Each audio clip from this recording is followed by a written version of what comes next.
Bueno, ya estamos en el segundo bloque del Noticiero Popular de Barricada TV con nuestro invitado del día de hoy.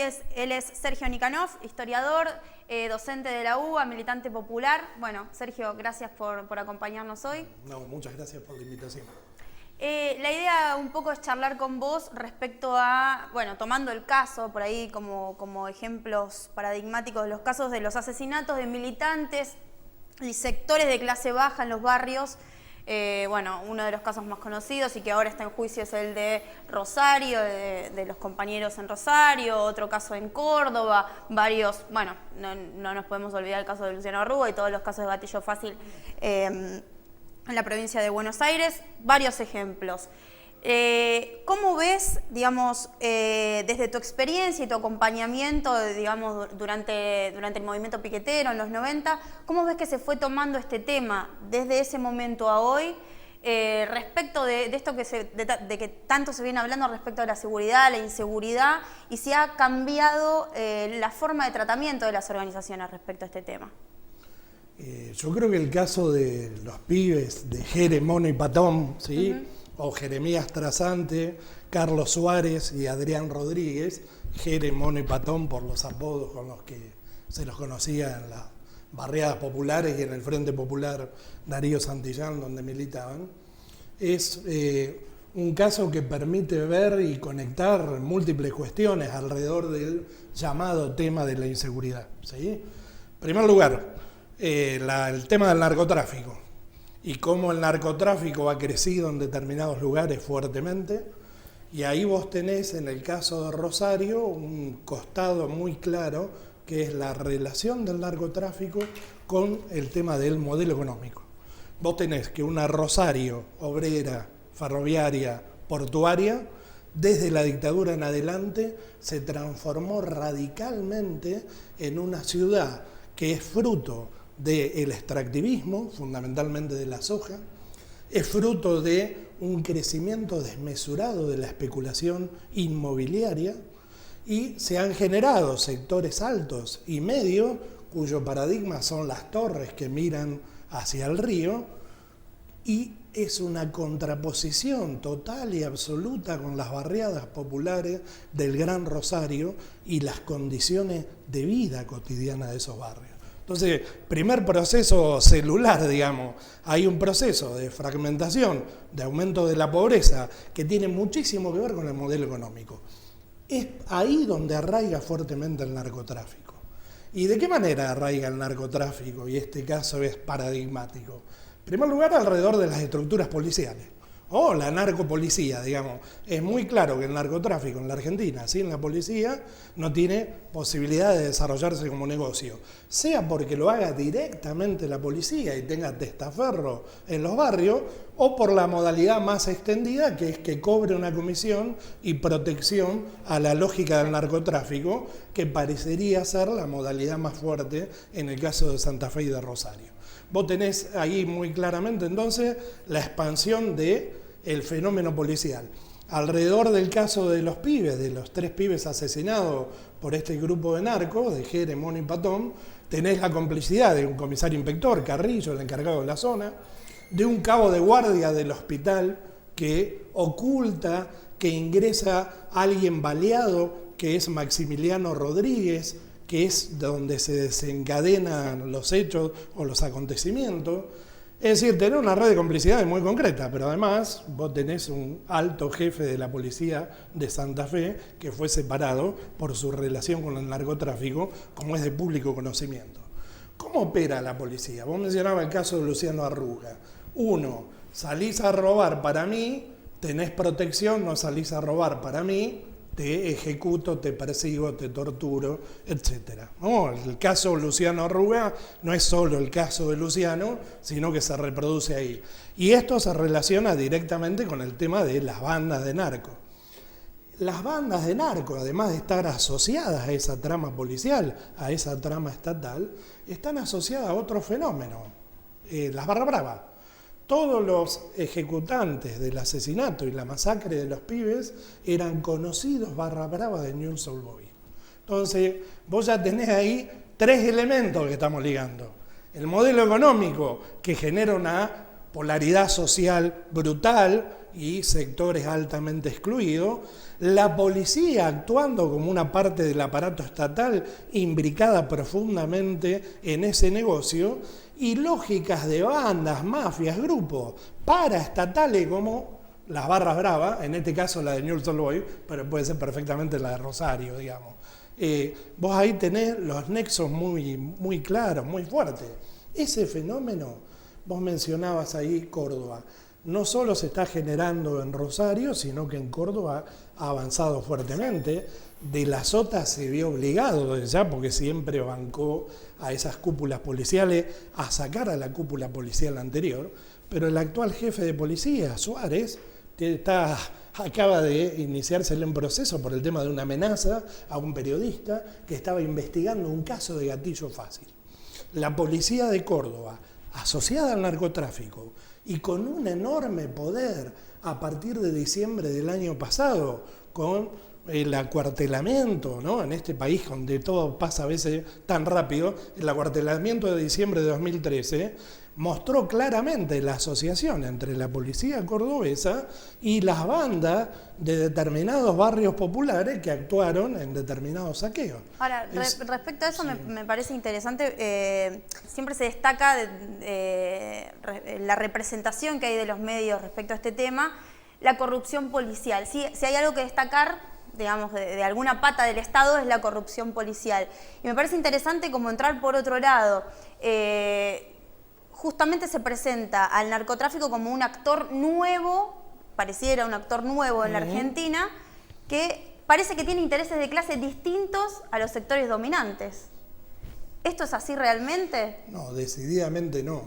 En todo caso, lo que es nuevo es el grado de control territorial y de peso político y social que alcanzan esos grupos, pero te vuelvo a insistir, no podrían avanzar, a mi humilde modo de entender, sin un compromiso estructural con determinadas instituciones estatales, por empezar, la policía. Que además engarza con una policía, en el caso de Santa Fe, que viene de FECET, el CAMS de Santa Fe, sí, digamos, famoso en la provincia por su lógica represiva, y es la misma policía que en el 2001 salió a reprimir a los barrios populares y mató a tantos jóvenes de las barriadas populares como Pocho Leprati. Digamos, esto es una profundización de ese tipo de lógica que se vienen desarrollando. El caso de los pibes, además, me parece que plantea otra serie de cuestiones. Uno, la lógica de demonización, porque el discurso de la inseguridad se construye sobre la base, como sabemos, de demonizar a los pibes de los barrios populares y hacerlos culpables de todos los males de la sociedad. Entonces, es absolutamente funcional la lógica. Por un lado, el propio sistema, la policía, sectores políticos y del Poder Judicial, asociados a eso, generan las condiciones para que se expandan las bandas, y por otro lado utilizan ese mismo fenómeno para aumentar la militarización en las barriadas populares y reprimir, no a las bandas, sino a todos los pibes que se asocian a otras formas de construcción y de sociabilidad. Porque en las barriadas populares, sin lógicas de solidaridad, sin lógicas de construcción popular, no se podría sobrevivir. Entonces, junto a los pibes que el aparato de los narcos absorbe como soldados o como pibes que están 12 horas en los búnker, en la ventanita, ofreciendo, digamos, lo que se tenga que vender del negocio del narcotráfico, hay miles de pibes invisibilizados por la lógica del sistema que generan redes sociales, que construyen, que pelean por transformar esas condiciones y que es los que sufren la represión del aparato estatal. La represión no es, obviamente, a estas bandas que, insistimos, tan asociadas a esa lógica del aparato estatal, sino que a los pibes que, como se ve en este caso muy concreto, se lanzan y buscan otros caminos de salida colectiva, no de salida individual. ¿Y cómo ves ahí el tema de las tareas que se deberían dar desde las organizaciones populares respecto al control territorial, a las autodefensas de los territorios puntualmente? Sin duda el tema del narcotráfico genera toda una serie de desafíos enormes para las construcciones populares, múltiples. Uno es el tema que vos estás planteando, el tema de la seguridad propia de los militantes, de los pibes de las barriadas, etc. El caso de Rosario es interesante porque solo se visibilizó el asesinato de los pibes porque pertenecían a una estructura de construcción colectiva. Si no hubieran pertenecido a una estructura de construcción colectiva, política, social, como el Frente Popular Darío Santillán en este caso, hubiera sido invisibilizado. Y hubiera sido invisibilizado bajo el discurso del poder. ¿Cuál era el discurso del poder y de los medios de comunicación?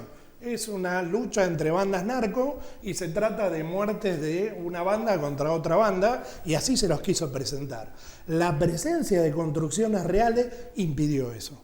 Y a partir de que esa construcción real impidió eso, que hubo una solidaridad multisectorial, que hubo una movilización masiva, que hubo un compromiso muy fuerte de los familiares, de los amigos, de los compañeros militantes, que hubo una solidaridad más amplia, que se dieron peleas más fuertes, es que hoy los 5 responsables directos, no estamos hablando, insistimos, hay responsabilidades mucho más grandes atrás, pero los 5 responsables directos están en el juicio. Eso es fruto de la capacidad de movilización, es fruto de la capacidad de inserción. Me parece que un gran elemento respecto a lo que vos planteás es que hay que rediscutir profundamente el problema de la llamada inseguridad en la Argentina. Hay que hacer estas conexiones que estamos planteando, la relación con el modelo económico. Por ejemplo, un refugio del narcotráfico es la especulación inmobiliaria. Y el fenómeno de que haya miles de casas vacías como refugio de valor de la soja, pero también del narcotráfico, es un fenómeno que facilita enormemente el lavado de guita. Es decir, hay múltiples vínculos íntimos entre una lógica económica, entre el extractivismo, entre ese tipo de lógica de la economía, la especulación inmobiliaria, el desarrollo del narcotráfico, el aparato estatal corrompido hasta las tuétanos, pero no es un problema de una corrupción coyuntural, etcétera, es estructural, funciona de esa manera y mantiene una continuidad con la policía de la dictadura, con FECET, etcétera, y los grupos paraestatales o grupos de choque que son utilizados por la clase política, por sectores del poder, como las barras bravas. Ese vínculo y esas relaciones es una manera más o menos seria de encarar la discusión y no encararla a lo Lilita Carrió, digamos, ¿no? El fenómeno de la corrupción en general y de la narcorrepública, cuando en realidad todos estos fenómenos están íntimamente asociados y, por supuesto, fuerzas políticas como el PRO o el Frente Renovador o la propia Unión Cívica Radical. En definitiva, estamos hablando en Santa Fe de una administración socialista. Comillas. Estamos hablando del Partido Socialista. O sea, acá tenemos un problema complejo, realmente. En este contexto se suma todo un debate que da Sergio Berni públicamente respecto al delito y al lugar de los extranjeros en el delito. ¿Cómo ves toda esta relación?